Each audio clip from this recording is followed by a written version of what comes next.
Let's start with the man's perspective. Use your right hand to gently pull the lady toward you and take a step forward with the left leg, spread your arms and create the frame.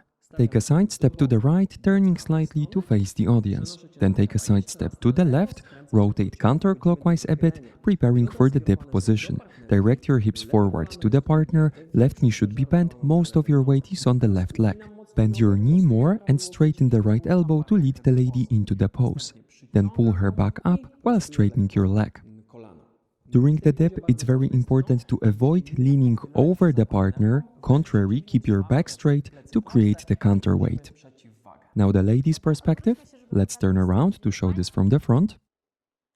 Take a step toward the man with the right leg, spread your arms and create the frame.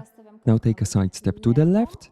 To the right, rotate counterclockwise to end up with the left side toward the audience. Keep your weight on the right leg, left leg is straight and in front of you, bend your right knee, direct your hips forward and up, and tilt your upper body and head backward, looking to the left. Then straighten your leg and get back to the vertical position.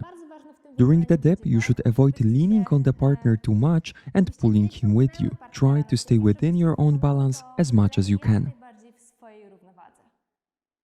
Let's go back to our proper direction and we're going to count this part.